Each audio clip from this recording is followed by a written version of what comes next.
ಓಡಾಡ್ತು. ಒಂದೇ ಓಡಾಡಿದ್ದು. ನೀವೇನಾದ್ರು ಟ್ರೈ ಮಾಡಿದ್ರೆ ಹೋಗ್ಬಿಟ್ಟು, ಅಥವಾ ಅವ್ರು ಮಾಡಲ್ಲ ಅಂದ ತಕ್ಷಣ ನಿಮ್ಮ ರಿಯಾಕ್ಷನ್ ನಿಮ್ಮ ಚಾನಲ್ ಹೇಗಿತ್ತು? ಅವರೆಲ್ಲ ಮಾಡಲ್ಲ ಅಂತ ಒಂದು ಕಡೆ ಈ ಹಬ್ಸಿದ್ದ ಅಂತ ನಾವು ಯಾಕೆ ಹಬ್ಸಿನ ಪುನಃ ಹೋಗ್ತೇವೆ ಅವ್ರ ಹತ್ರ. ನಾವಂದ್ರೆ ಬೇರೆ ಮಾತೇ ಇರಲಿಲ್ಲ, ಸುದೀಪ್ ಸರ ಮಾಡ್ತಾರೆ ಡಿಸೈಡ್ ಆಗಿತ್ತು. ಸುದೀಪ್ ಸರ್ ಅದಕ್ಕೆ ಹೋಗಿ ಒಪ್ಪಿಸಿದೆ. ಸಪೋಸ್ ಮಾಡಿಲ್ಲ ಅಂದರೆ ಏನು ಮಾಡ್ತೀವಿ?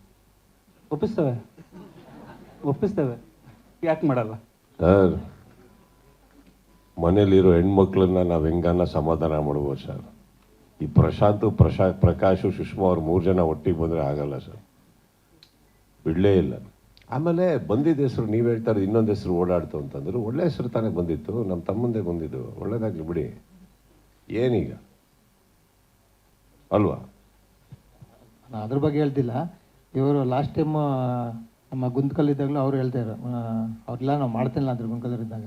ಅದಕ್ಕೆ ನಿಮ್ಮ ಚಾನಲಲ್ಲಿ ನಿಮ್ಮ ಮೇಲಧಿಕಾರಿಗಳೆಲ್ಲ ಅವ್ರು ಮಾಡಲ್ಲ ಅಂದಮೇಲೆ ಎಂಥವ್ರಿಗೆ ಒಂದು ಶಾಕ್ ನಿಲ್ಸೋದು. ಇಲ್ಲ, ನಾವು ಡಿಸೈಡ್ ಮಾಡಿದ್ವಿ ಸುದೀಪ್ ಸರ್ನೇ ಒಪ್ಪಿಸ್ತೇವೆ ಅಂತ. ಅಲ್ಲಿ ಇವ್ರು 10 ಜನ ಇದ್ದಾರೆ, ಯಾರೋ ಒಬ್ರು ಯೋಚನೆ ಮಾಡಿರ್ತಾರೆ, ಹಿಂಗೊಂದು ಹೆಸರು ಬಿಟ್ಟರೆ ಸುದೀಪ್ ಅವರು ಒಪ್ಪಿಟ್ಟಾರ ಅಂತ ನಡೆದಿರುತ್ತೆ. ಪಾಪ ವರ್ಕೌಟ್ ಆಗಿಲ್ಲ. ಆಮೇಲೆ ನೀಟಾಗಿ ಬಂದು ಕೂತು ಮಾತಾಡಿದ್ಮೇಲೆ ವರ್ಕೌಟ್ ಆಗಿದೆ. Sir Sudeep sir, Keshavamurthy, Kannada Prabha. ಆಯ್ತು ಸರ್. ಆಯ್ತು ಸರ್. ಈಗ ಅದೇ ನವೀನ್ ಅವರೊಂದು ಕ್ವಶನ್ ಕೇಳಿದ್ರಲ್ಲ, ಆ ಕ್ವಶನ್ ಭಾಗವಾಗಿನೇ ಕೇಳ್ತಾ ಇರೋದು. ಯಾರು ನವೀನ್ ಅವಾಗಲೇ ರಮ್ಮೀದ್ ಕೇಳಿದ್ರಲ್ಲ. ಸೊ ಏನೇ ಆ್ಯಸ್ ಎ ಹೋಸ್ಟ್ ಆಗಿ ನೀವು ಒಪ್ಕೋಬೇಕಾದ್ರೆ ರೆಕಮೆಂಡೇಶನ್ ಅದರ್ ಥಿಂಕ್ ಬಿಟ್ಬಿಟ್ಟು ಏನು ನಿಮ್ಮದು ಕನ್ಸರ್ನಿಂದ ಏನು ಕಂಡೀಷನ್ ಹಾಕಿರ್ತಾರೆ ಏನಾದರೂ ಅಂತ ಎವ್ರಿ ಶೋ ಕಾರ್ಯಕ್ರಮ? ಕನ್ನಡಿಗರಿಗ, ಕರ್ನಾಟಕದಲ್ಲ ಕನ್ನಡದವ್ರಿಗ, ನಿಮ್ಮಂಥವ್ರಿಗ, ನಮ್ಮಂಥವ್ರಿಗ, ಇದ್ರಲ್ಲಿ 10 ಕನ್ನಡದ ಮನೆ ಉದ್ಧಾರ ಆಗುತ್ತಾ? ಬರ್ತಾ ಇರೋರು ಕನ್ನಡದವ್ರು ಕೆಲಸ ಮಾಡ್ತಾ ಇದ್ದಾರೆ, ಅವ್ರ ಕುಟುಂಬಕ್ಕೆ ಅನ್ನ ಹೋಗುತ್ತಾ? ಕನ್ನಡದಲ್ಲಿ ಎಲ್ಲರ ಮನೆ ಮುಗಟದಲ್ಲಿ ಒಂದು ನಗು ಬರುತ್ತಾ? ಖುಷಿಯಾಗಿ ಕನ್ನಡಿಗರು ಮಲಗ್ತಾರೆ ಅನ್ನೋದು ನನ್ನ ಉದ್ದೇಶ. ಆಗಲ್ಲ ಸರ್, ಇದು ಕಂಡೀಷನ್ ನಿರೂಪಕರಾಗಿ ಏನು ಕಂಡೀಷನ್ ಏನಕ್ಕೆ ಸರ್? ನಾನು ನನ್ನ ಮಗಳಿಗೆ ಕಂಡೀಷನ್ ಹಾಕಲ್ಲ. ನಿಂಗೆ ಏನಮ್ಮ ಬೇಕು ಅಂತೀವಿ, ಯೋಗ್ಯತೆ ಇದ್ರೆ ದುಡ್ಡು ಕೊಡ್ತೀವಿ, ಇಲ್ಲಾಂದ್ರೆ ಕಷ್ಟಪಟ್ಟು ಕೊಡ್ತೀನಿ, ಏನೋ ಮಾಡ್ತೀನಿ, ಅದು ಒಳ್ಳೇದಲ್ಲ ಅಂತ ಹೇಳ್ತೀವಿ. ಒಂದು ತಿಳ್ಕೊಳ್ಳಿ ಸರ್, ನೀವು ಕೆಲವು ಪ್ರಶ್ನೆಗಳು ಕೇಳೋದು ತಪ್ಪೇ ಅಲ್ಲ ಸರ್, ಕೇಳಿ, ನಿಮ್ಗೆ ಅಧಿಕಾರ ಇದೆ.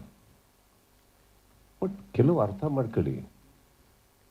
ಪಕ್ಕದಲ್ಲೇ ವಿಂಡ್ಸರ್ ಮ್ಯಾನರ್ ಎದುರುಗಡೆ ಸಿದ್ದರಾಮಯ್ಯ ಅವ್ರ ಮನೆ ಇದೆ. ಸುಮ್ಮನೆ ಒಂದು 3,000 ಫ್ಲೈಟು ಟಿಕೆಟು ನಾನೇ ಕೊಡ್ತೀನಿ ಬೇಕಾರೆ. ಮೋದಿಯವ್ರು ಸಿಗ್ತಾರೆ, ನಮ್ಮೆಲ್ಲರ ಪರ ಹೋಗಿ ಮಾತಾಡಿ. ಯಾವುದಕ್ಕೋ ಸಿಗ್ನೇಚರ್ ಆಗದಿರೋ ಜಾಗಕ್ಕೆಲ್ಲ ನನ್ನ ಹೆಸರು ಹಾಕ್ತಾರೆ. ನಿಮಗೆ ನಾನು ಸೈನ್ ಕೊಡ್ತೀನಿ, ವಹಿಸ್ಕೊಡ್ತೀನಿ, ಹೋಗಿ ಮಾತಾಡಿ. You should understand, nobody is bigger than the government, the power or anybody. We are all lesser people. ಇದೇನಾಗುತ್ತೆ ಗೊತ್ತಾ ಸರ್, ನಿಮಗೆ ಯಾಕೆ ಬೇರೆ ಪ್ರಶ್ನೆಗಳು ಬರಲ್ವಾ? ಈಗ ನಾವು ದುಡಿತಾ ಇರೋದ್ರಲ್ಲಿ ಒಂದು 10 ಜನಕ್ಕೆ ಒಳ್ಳೇದು ಮಾಡ್ತಾ ಇದ್ದೀನ ಕೇಳಿ ಹೇಳ್ತೀನಲ್ಲ. ನಾನು ದುಡಿಯೋದ್ರಿಂದ ಯಾರಿಗಾರ ಸಮಾಜಕ್ಕೆ ಏನಾರ ಕೊಡ್ತಾ ಇದ್ದೀನ ಕೇಳಿ ಹೇಳ್ತೀನಲ್ಲ. ನಾನು ದುಡಿಯೋದಲ್ಲ, ನಾನು ಬರೀ ನನ್ನ ಮಗಳಿಗೆ ಕೊಡ್ತಾ ಇದ್ದೀನ ಕೇಳಿ ಹೇಳ್ತಾ ಇದ್ದೀನಲ್ಲ. ಯಾವ್ದಾರು ಸ್ಕೂಲ್ ಓಪನ್ ಮಾಡಿದ್ದೀನ, ಅನಾಥ ಮಕ್ಕಳಿಗೆ ದತ್ತು ತೊಗೊಂಡಿದ್ದೀನ, ಆಪರೇಷನ್ ಮಾಡಿದ್ದೀನ, ಮಾಧ್ಯಮ ಮಿತ್ರರಲ್ಲೇ ಎಷ್ಟೋ ಜನ ಬಂದಾಗಿ ನಾನು ಸಹಾಯ ಮಾಡಿಲ್ವಾ? ಈ ಪ್ರಶ್ನೆಗೆ ನನ್ನ ಹತ್ರ ಉತ್ತರ ಇದೆ. ನೀವು ಪರ್ಸನಲ್ ಆಗಿ ಸಿಕ್ಕಿದಾಗಲೂ ನನಗೆ ಈ ಥರ ಪ್ರಶ್ನೆಗಳು ಕೇಳಲ್ಲ. ನನ್ನನ್ನು ಹೊಗಳ್ತೀರಾ, ಹಾಡಾಡ್ತೀರಾ, ನಿಮ್ಮಂಥವ್ರು ಇನ್ನೊಬ್ಬ ಇಲ್ಲ ಅಂತೀರಾ, ನಿಮ್ಮ ಬಗ್ಗೆ ಬುಕ್ ಬರಿಬೇಕು ಅಂತೀರಾ. ಈ ಕಡೆ ಕುತ್ಕೊಂಡ ತಕ್ಷಣ ಆ ಪ್ರಶ್ನೆಗಳು ಕೇಳ್ಬೇಕಾದ್ರೆ ನೀವು ಒಂಚೂರು ಯೋಚನೆ ಮಾಡಿ, ಆ್ಯಕ್ಚುಲಿ ಅದಕ್ಕೆ ಉತ್ತರ ಇದೆಯಾ ನಮ್ಮ ಹತ್ರ? ಯಾರು ಅಲ್ಲಿ ಮೇಲ್ಗಡೆ ಕುತ್ಕೊಂಡು ಅಧಿಕಾರದಲ್ಲಿ ಇದು ಓಕೆ ಅಂತ ಕೊಟ್ಟಾಗ ಸರ್ ಒಂದು ನಿಮಿಷ ಸರ್, ಇಲ್ಲ ಒಂದೇ ನಿಮಿಷ, ನಾನು ಅದನ್ನ ಸರ್, ನಾನು ಅದನ್ನು ಸ್ಪಷ್ಟಪಡಿಸ್ಬಿಡ್ತೀನಿ. ಅದನ್ನ ಸ್ಪಾನ್ಸರ್ ಮಾಡಬಾರ್ದು, ಮಾಡಬೇಕು ಅನ್ನೋದು ನನ್ನ ಕ್ವಶನ್ ಅಲ್ವೇ ಅಲ್ಲ. ಆಸ್ ಎ ನೀವೊಬ್ಬ ಹೀರೋ ಆಗಿ ನೀವು ಬೇರೆ ಏನಾದರೂ ಈ ಥರದ್ದು ಜನರಲ್ ಆಗಿ ಏನಾದರೂ ಒಂದು ಷರತ್ತುಗಳು ಹಾಕ್ಕೊಂಡಿರ್ತೀರಾ ಅಂತ ನಾನು ಕೇಳ್ತಾ ಇರೋದು ಅಷ್ಟೇ. ಅದನ್ನ ಬ್ಯಾನ್ ಮಾಡಬೇಕು ಅಥವಾ ಹಾಕ್ಬಾರ್ದು ಅಥವಾ ಹಾಕ್ಲೇಬಾರ್ದು ಅನ್ನೋದು ಆ ಥರ ನನ್ನ ಕ್ವಶನ್ ಅಲ್ಲ, ನನ್ಗೆ ಅದು ಸಂಬಂಧನೂ ಇಲ್ಲ. ಜಾಸ್ತಿ ಆಗ್ತಾ ಇದೆ, ಮೈಕ್ ಇದೆ, ಕೇಳಿಸುತ್ತೆ ಕೇಳಿ. ನಾನು ಬ್ಯಾನ್ ಬಗ್ಗೆ ಮಾತಾಡಿಲ್ಲ. ನಾನು ಇದನ್ನು ಹೀರೋ ಆಗೂ ನಡೆಸ್ಕೊಡಲ್ಲ ಸರ್. ಇದನ್ನು ನಡೆಸ್ಕೊಡೋದು ಒಂದು ಹೋಸ್ಟ್ ಆಗಿ, ಅಲ್ಲಿ ಕುತ್ಕೊಳ್ಳೋ ಕಂಟೆಸ್ಟೆಂಟ್ಸಿಗೆ ಒಂದು ಸಹೋದರನಾಗಿ, ಮನೆಯಲ್ಲಿ ಯಾರ್ಯಾರು ವೀಕ್ಷಕರು ನೋಡ್ತಾರೋ ಅವ್ರ ಮನೆ ಮಗನಾಗಿ ನಡೆಸ್ಕೊಟ್ಟು ಒಂದು ಖುಷಿ ಪಡಿಸಿ ಮಲಸೋದಕ್ಕೆ ಪ್ರಯತ್ನ ಪಡ್ತೀವಿ ಹೊರತು ಬೇರೇನಿಲ್ಲ. ಕಂಡೀಷನ್ ಅಂತ ಬಂದರೆ ಪ್ರೋಗ್ರಾಮ್ ನಡೆಸ್ಕೊಡ್ಬೇಕಾದ್ರೆ ನನಗೊಂದು ಕುರ್ಚಿ ಹಾಕ್ಕೊಡಿ ಅಂತ ಕೇಳೋನಲ್ಲ ನಾನು, ನಿಂತ್ಕೊಂಡು ನಡೆಸ್ಕೊಡ್ಬೇಕಾದ್ರೆ ಇನ್ನೇನು ಕಂಡೀಷನ್ ಹಾಕಲಿ ನಾನು?